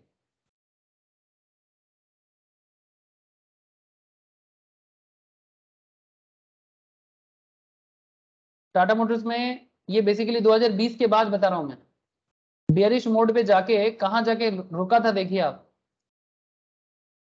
मैं 2020 से 22 2 साल का बात कर रहा हूँ, ठीक है, 2 इयर्स का बात कर रहा हूँ। अगर आप 2 साल में देखेंगे, अब ये जो भी मैं थोड़ा 1 साल 2 साल के रेंज में बात कर रहा हूँ, इसको आप शॉर्ट टर्म मूवमेंट में देख सकते हैं, मैं इसको दिखा रहा हूँ, आप जैसे इसको शॉर्ट टर्म करेंगे आपको सिमिलर पैटर्न नजर आएगा, बट लॉन्ग टर्म में इसको ज्यादा अच्छे से समझ में आएगा आपको। जस्ट लुक एट हियर, एक शेयर 70-80 में चल रहा था, उसके बाद इसमें मार्कअप फेज चालू हुआ, फिर 280 के रेंज में भी आ गया विद इन 1 ईयर, उसके बाद कुछ दिनों तक फिर से मार्कअप में चला, काफी ज्यादा अंडर वैल्यूड चल रहा था। इसका भी कुछ रीजन था, इसका जो वेस्टर्न यूरोप का जो पार्ट है ना, जैगुआर लैंड रोवर में कोई बिजनेस में प्रॉब्लम था, और फिर वो जो चीप होता है ना गाड़ी का, सेमी कंडक्टर बोलते हैं उसको, सेमीकंडक्टर को लेके लग्जरी कार फील्ड में टाटा मोटर्स को बहुत ज्यादा लॉस हो रहा था। जो गाड़ी के अंदर जो रैम होता है चीप होता है, जो बेसिकली लग्जरी कार का बेनिफिट के लिए यूज होता है, लग्जरीनेस के लिए, सेमीकंडक्टर इशू हो गया था। सेमीकंडक्टर इशू को सॉल्व जैसे ही मार्केट में इनको मिला, धड़ाधड़ गाड़ी का सेल बढ़ना चालू हुआ। और जैसे ही सेल बढ़ना चालू हुआ, देखो 280 से कैसे ये 400 का रास्ता पकड़ा,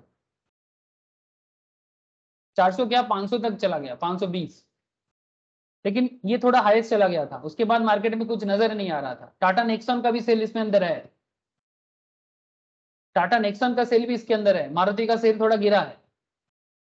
10 लाख का गाड़ी के रेंज पे, 10 लाख गाड़ी के रेंज पे टाटा मोटर्स रिसेंट डेट में सबसे ज्यादा सेल किया है।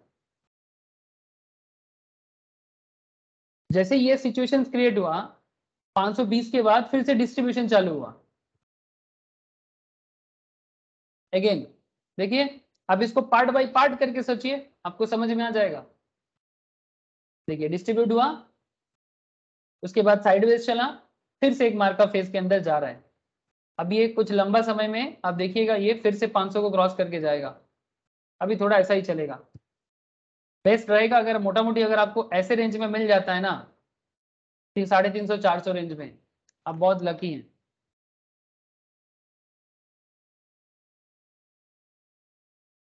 मतलब ये बेसिकली ओवरऑल मार्केट मूवमेंट में ऐसा सिनेरियो क्रिएट हो सकता है। तो कहने का मतलब यही है कि ये जो सेकेंडरी ट्रेंड है, ये जो करेक्शन करके लाता है मार्केट को, ये आपके लिए एक जोन बनता है। आप इसमें अपना बाइंग जोन बना सकते हो। माइनर ट्रेंड डेली फ्लक्चुएशंस को बोलते हैं। These are daily fluctuations in the market. Some trader prefers to call them market noise. ये जो डेली मार्केट में अप डाउन चलता है ना, किसी किसी को ये जो डेली अप डाउन जो चलता है ना, इसका कोई रीजन नहीं होता हमेशा, इसको नॉइज कहा जाता है। जैसे नॉइज का क्या रीजन है, स्कूल में बच्चे लोग जो चहल पहल करते हैं, इसका क्या रीजन बताए, ये मार्केट नॉइज है। किसी किसी को इसको नॉइज भी लगता है, हमेशा कोई रीजन नहीं लगता। ठीक है, तो it's like that, all indices must confirm with each other. सारा का सारा इंडिसेस एक दूसरे के साथ कंफर्म करेगा। मतलब डाउ क्या कहता है, we can not confirm trend based on just one index. For example, market is said to be bullish जब CNX Nifty mid cap, CNX Nifty small cap, सारा का सारा मार्केट अपवर्ड डायरेक्शंस में चले, तो इसको रियल मार्केट मूवमेंट कहा जाता है। नॉट जस्ट कि निफ्टी 50 ही बुलिश हो रहा है तो मार्केट बुलिश है, ऐसा नहीं है, ये डाउ का मानना है। वॉल्यूम मस्ट कंफर्म, प्राइस के साथ साथ वॉल्यूम भी कंफर्म करे। The trend should be supported by volume. In an uptrend, the volume must increase as the price rise. Should reduce the price falls. मतलब volume reduce करेगा जब दाम गिरेगा. In a downtrend, volume must increase when the price falls and decrease when the price rise. You could refer chapter 12 volume chapter, हम लोग काफी details में पढ़ के आए थे, एक बार वापस देख सकते हैं। तो डाउ का भी मानना है volume must confirm. 8 point, sideways market can substitute secondary market.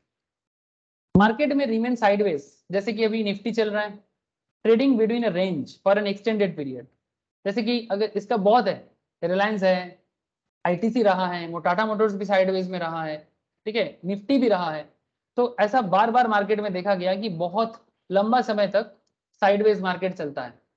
Sideways market can be A substitute for a secondary market, ये भी डाउ का मानना है।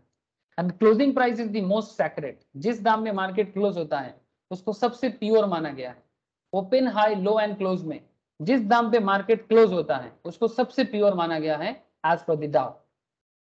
अभी अगर फेज आपको समझ में आ गया और उसके पीछे के assumption आपको समझ में आ गया, अब आगे का सिनेरियो भी आपको समझ में आएगा। क्या सिनेरियो है देखिए, इसमें भी कुछ इंटरेस्टिंग फैक्ट्स हैं, इसको इग्नोर नहीं करना है। Dow theory suggest the markets are made up of 3 distinct phases. Accumulation phase usually occurs right after a steep sale in the market. बहुत लंबा समय तक सेल चला है, मार्केट काफी बेरिश हो चुका है, अब मार्केट में जो एक्यूमुलेशन क्रिएट होता है। Steep fall in the market would have frustrated many market participants, losing hope of any short uptrend in prices. Stock price would have plummeted rock bottom valuations, but the buyers would still be hesitant to buying, fearing there could be another sell-off. And the stock price languishes at low levels. This is when the smart money enters into market. जब market बहुत ज्यादा down हो जाता है तब market में ना कौन आता है जानते हो, स्मार्ट मनी आता है। स्मार्ट मनी मतलब म्यूचुअल फंड का पैसा, इंस्टीट्यूशनल का पैसा, like LIC, like mutual fund institutions, जब मार्केट एकदम डाउन मूवमेंट में चला जाता है ना, तब ये म्यूचुअल फंड्स इंस्टीट्यूशंस वाले मार्केट में आते हैं और मार्केट में आके मार्केट को ना इस लेवल से इस लेवल में लेके पहुंचाता है। जब मार्केट में काफी दिनों तक एक डाउन ट्रेंड नजर आता है, या फिर आप ऐसे बोलो कि जरूरत से ज्यादा अंडर वैल्यूड रहा है, ठीक है, ऐसे सिचुएशंस में स्मार्ट मनी का मार्केट में मूवमेंट होता है। और स्मार्ट मनी जैसे ही मार्केट में आता है, वो स्टॉक का ट्रेंड ही बदल जाता है। आपको इसका ख्याल रखना चाहिए, क्योंकि स्मार्ट मनी का अगर आपको थोड़ा सा आइडिया लग जाता है ना, मार्केट में न्यूज भी आता रहता है, और न्यूज आने से पहले ही आपको ना कैंडल्स में थोड़ा सा कुछ हो सकता है, टाटा मोटर्स का बिजनेस मॉडल में कुछ हो सकता है, किसी भी पर्टिकुलर स्टॉक में आपको थोड़ा एनालिसिस करते रहना चाहिए। अगर आप ऐसे करते रहेंगे तो आपको पता चलेगा कि किस मोमेंट में क्या हो सकता है, कि क्या मार्केट जरूरत से बहुत डाउन है, क्या टाटा मोटर्स अंडर वैल्यूड आ रहा है। इसका मतलब स्मार्ट मनी आने का चांसेस है, आप रेडी रहिएगा, आप रेडी रहिएगा पैसा लेके, अगर आपको बिजनेस पे भरोसा है। और कैंडल स्टिक्स को भी नजर रखते रहिएगा, जैसे आईटीसी का देखिए ना रिसेंट ट्रेड में क्या हुआ है, ठीक है। तो ऐसा बहुत सारा है, मैं बस एक दो नाम आपके साथ बताता हूं, बट ऐसा बहुत सारा है। तो कहने का मतलब है कि अगर आप एक सेकेंड, अगर आप स्मार्ट मनी के साथ साथ पैसा कमा लेते हो, मजा ही मजा है। तो स्मार्ट मनी के साथ चलें, स्मार्ट मनी जब बन गया, मार्केट बढ़ गया, फिर आप पैसा डालते हो तो फिर गड़बड़। Smart money is usually the institutional investors who invest from a long term perspective. ये लोग आज पैसा डाल के कल उठा लेगा, ऐसा नहीं करता sir. They invariably seek value investment which is available after a steep sell-off. Institutional investors start to acquire shares regularly in large quantities over an extended period of time. This is what makes up an accumulation phase. इसी time पे accumulation phase start होता है. This also means that sellers who are trying to sell during accumulation phase will easily find buyers. मतलब जो accumulation पे cell करना चाहा, उनसे कौन खरीदा? जैसे मानो जब मार्केट डाउन में था और आप लोगों को लग रहा था मार्केट में दम नहीं है, आपको लग रहा था कि मार्केट में दम नहीं है, तब कौन परचेस किया? कौन ये मार्केट को, डाउन मार्केट को कौन उठाया? ये डाउन मार्केट को कौन उठाया? यहां पर जिन लोगों ने सेल किया, इनसे कौन बाई किया? ये जो मार्केट यहां से यहां गया, ये इंस्टीट्यूशनल बायर किया सर। तभी मार्केट में ऐसा ग्रोथ देखने को मिलता है, बिकॉज इनके पास 100 करोड़ का अमाउंट होता है और जो लॉन्ग टर्म के लिए आता है। और तभी मार्केट में ये जो लोग एक्यूमुलेशन फेज पे, जिनको लगता है कि मार्केट में दम नहीं है, सेल करके निकल जाते हैं। जिनको वैल्यूएशन समझ में नहीं आता, जिनको टेक्निकल ट्रेंड भी समझ में नहीं आता, जिनके अंदर पेशेंस का कमती है, वो लोगों को लगेगा कि भाई मार्केट में दम नहीं है, चलो निकलो। और जैसे ही वो सेल करेगा, बाई कौन करेगा? Institutional buyer. और बाई करके मार्केट को एकदम धड़ाक से ऊपर कर देगा। इसलिए मार्केट में समय देके मार्केट को सीखना, मार्केट में प्रॉफिट कमाने का सबसे बड़ा पूंजी है सर।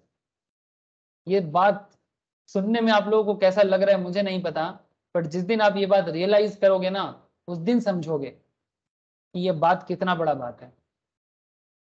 इसीलिए मैं हमेशा बोलता हूं कि मार्केट से प्रॉफिट कमाना कोई छोटा मोटा मैटर नहीं है। इसमें थोड़ा सा ना आपको मतलब स्मार्टनेस के साथ, पेशेंस के साथ, थोड़ा सा ना अपने अंदर विश्वास भी होना चाहिए।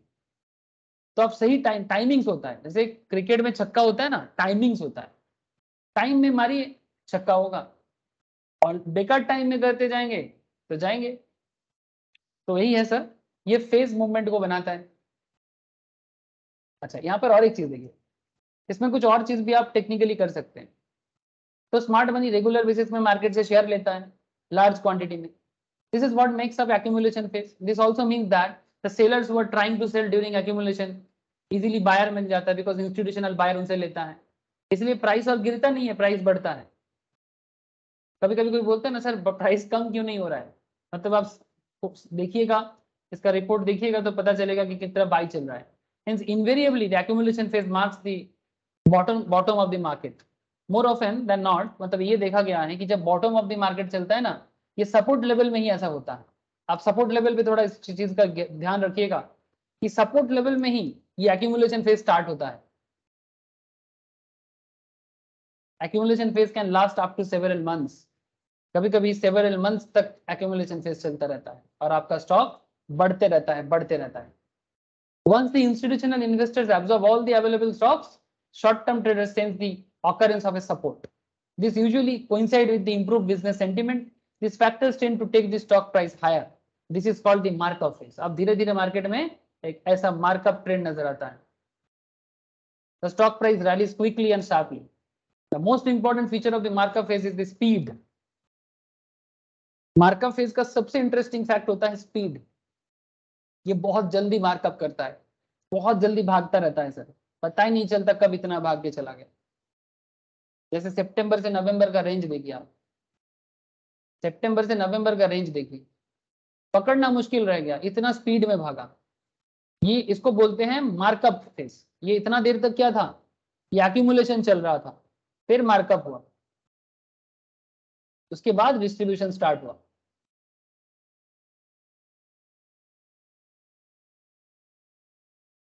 अब क्या होता है, पूरा स्टोरी एक बार सुन लीजिए, बहुत इजी लगेगा फिर.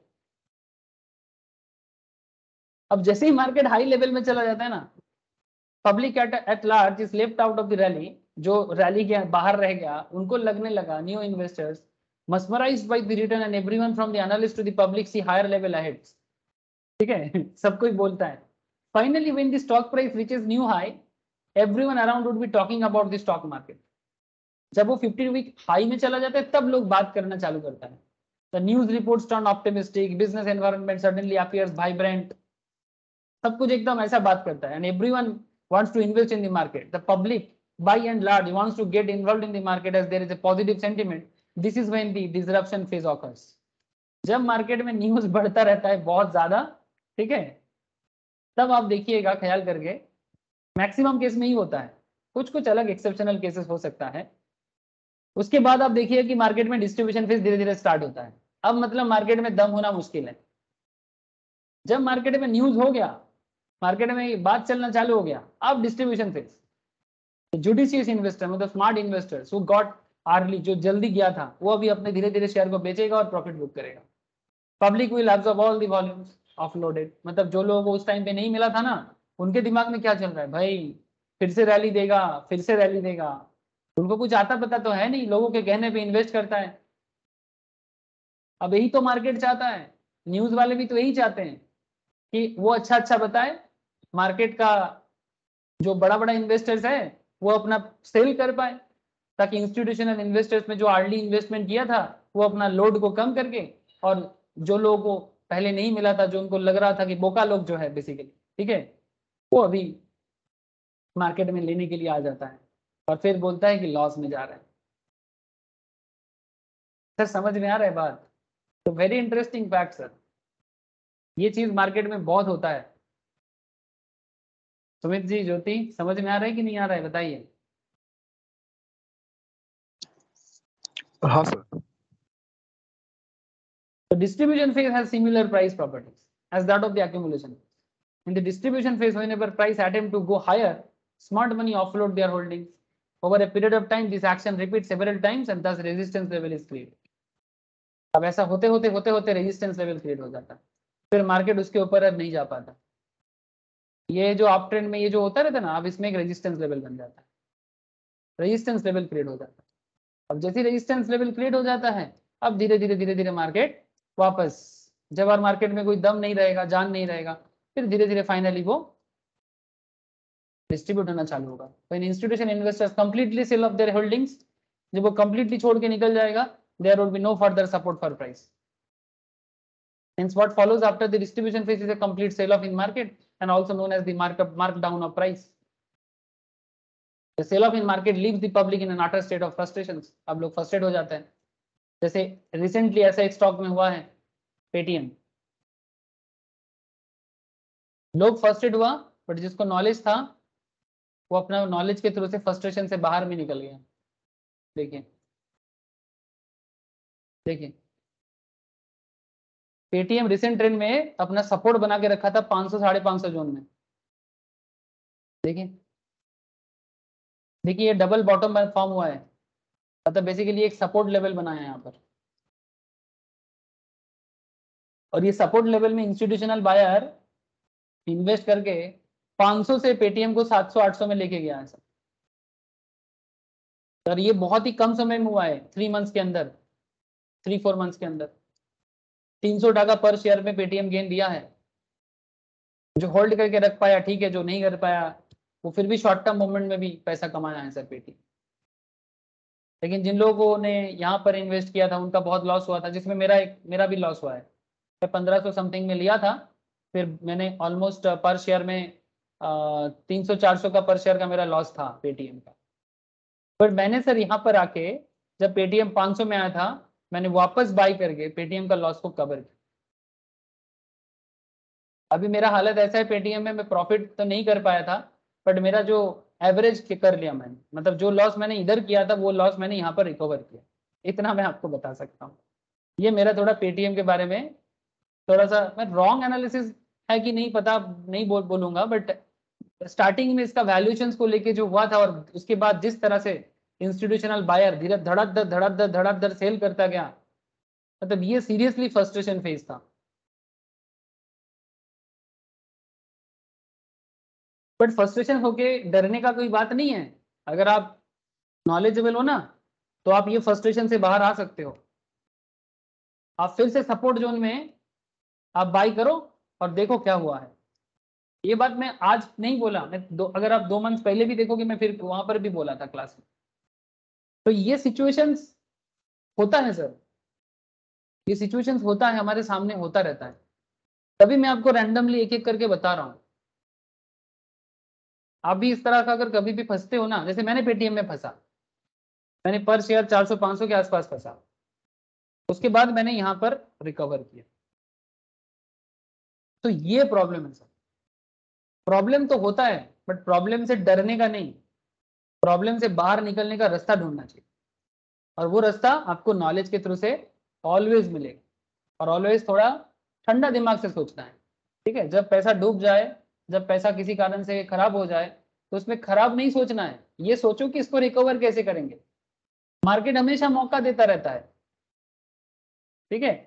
मौका पे चौका मारो, आज आउट हो जाओगे, कल 4 छक्का लगा के मैच को भी जिता सकते हो। एकदम एक स्पोर्ट्समैन माइंड सेटअप रखना सर, ठीक है। तो इसी तरह से ये अपना सर्कल को कंप्लीट करता है। It is important to note that no 2 market cycles are the same. For example Indian context में the bull market 2006-07 is very different from the bull market 13-14 and also bull market 8-21-22, ठीक है।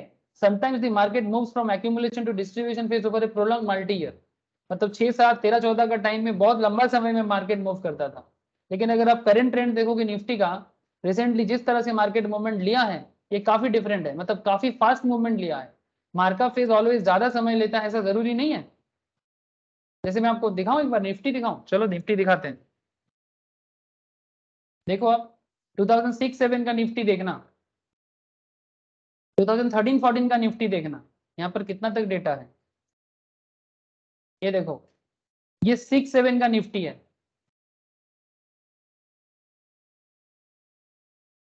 13-14 का Nifty देखो sir, 13-14 का Nifty देखो, देख रहे हैं मूवमेंट। और अभी का निफ्टी देखो 2020-22 का,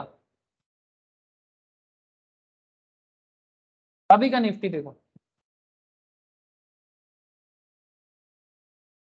हर एक एरा अलग होता है, तो हर एरा में आपको समझना चाहिए कि कब क्यों हो रहा है, किस लिए हो रहा है, ठीक है। तो कोई भी 2-3 अलग अलग ट्रेंड सेम होगा ऐसा जरूरी नहीं है, ठीक है। ये आप धीरे धीरे अपने नॉलेज के थ्रू से बढ़ा सकते हो। नेक्स्ट क्लास में मैं आपको डाउ पैटर्न पे बात करूंगा और double top double bottom formations के थ्रू से आप कैसे मार्केट को एनालिसिस कर सकते हो। मैं ऑलरेडी आपको पेटीएम में शो किया डबल बॉटम, किया ना अभी? हाँ ज्योति, अभी मैंने आपको पेटीएम में डबल बॉटम शो किया ना? Yes sir. ये